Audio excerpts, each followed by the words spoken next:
Fala, meus amigos, e aí? Tudo na paz? Espero que esteja 100%. Vamos iniciar aí mais uma aula no canal do professor Jacob. Vamos iniciar aí a aula hoje tratando a respeito da lei anticorrupção.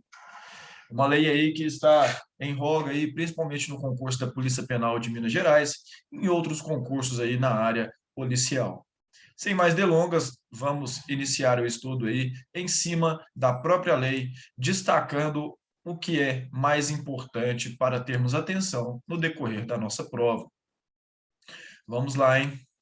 A Lei Anticorrupção, Lei 12.846, ela dispõe a respeito da responsabilização administrativa e civil.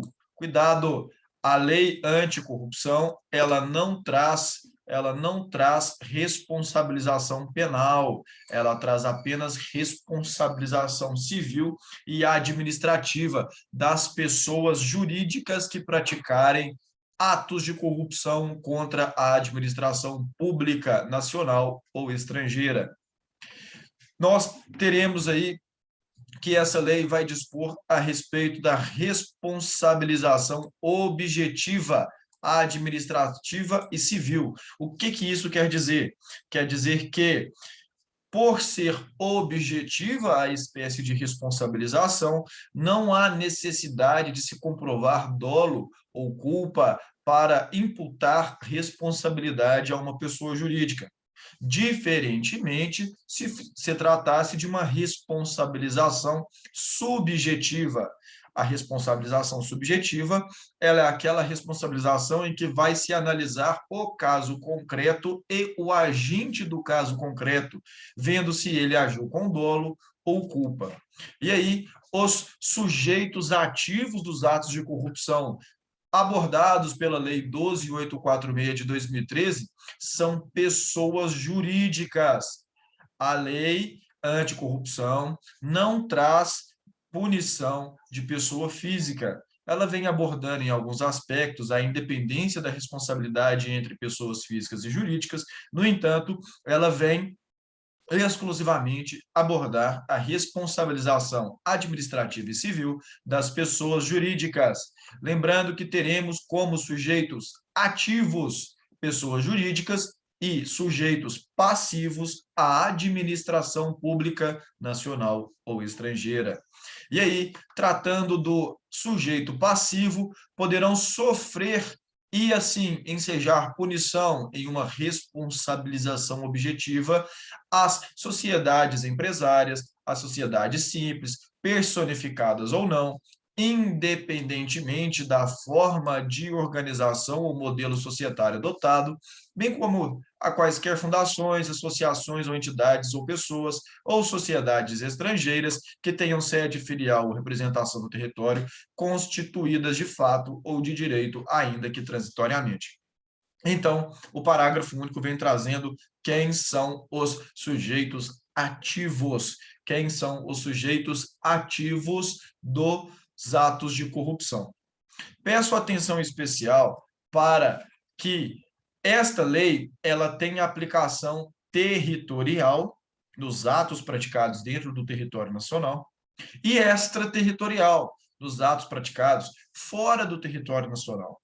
No entanto, cuidado, a responsabilização pelos atos praticados fora do Brasil vão ocorrer quando a empresa, ou seja, a pessoa jurídica, for brasileira e os atos forem praticados contra pessoa jurídica estrangeira.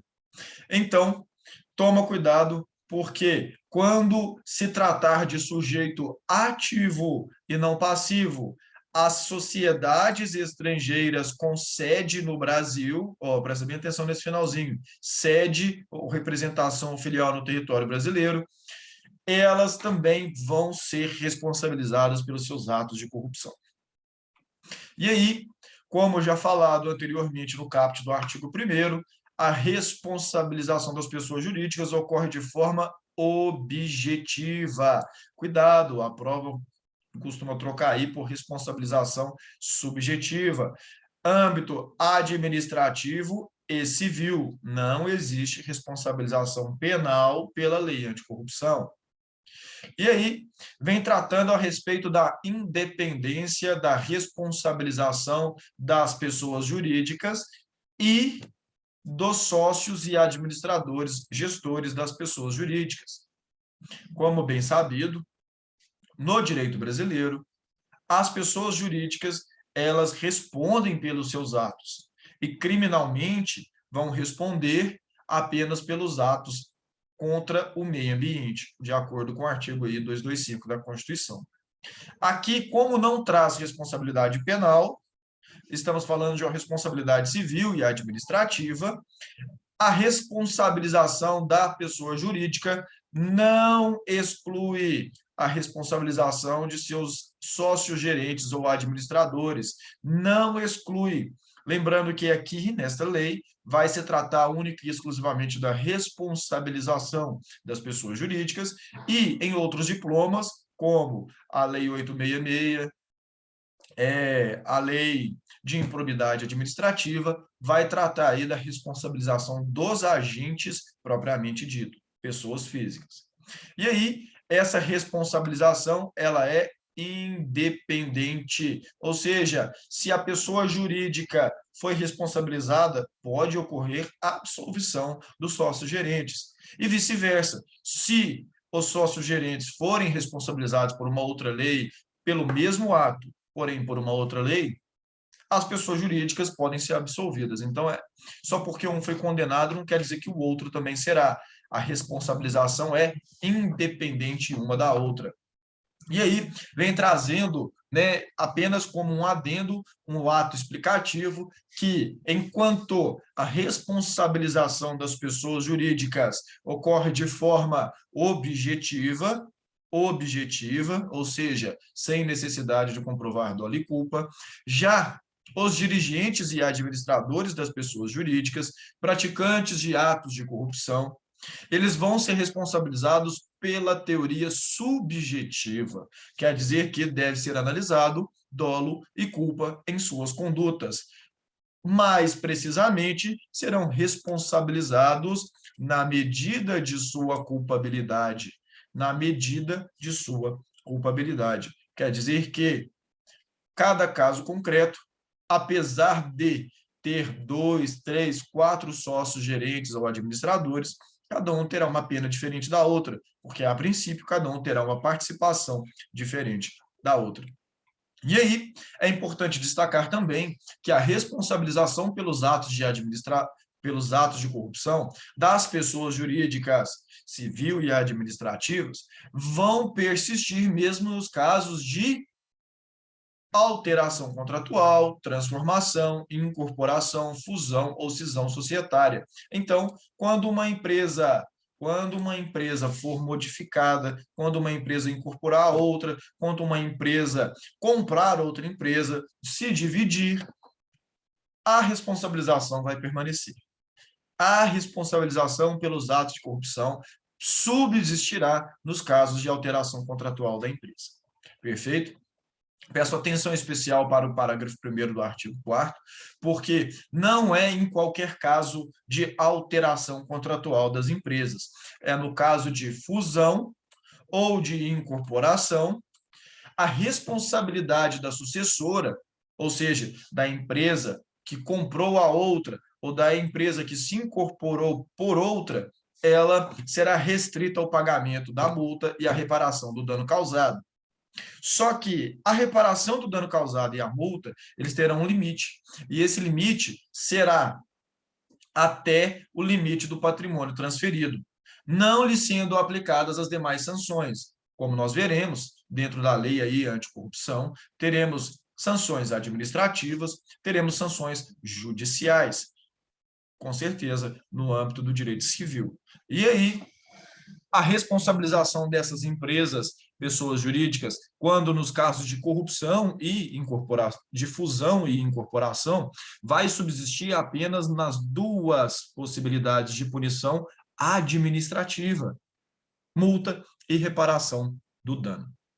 Toma cuidado, porque essa é a regra. A exceção é o seguinte: ela vai responder por todas as penas, por toda a responsabilização, mesmo não respeitando o limite do patrimônio transferido, quando a sucessora ela se fundir ou ter outra empresa incorporada a ela, por motivo de simulação ou evidente intuito de fraude devidamente comprovado. Então, quando uma empresa ela está aí sofrendo ação de corrupção e tudo mais, e ela vê que aquilo vai causar um prejuízo a longo prazo para ela vai e altera o modelo contratual, mudando, incorporando, se fundindo a outra empresa.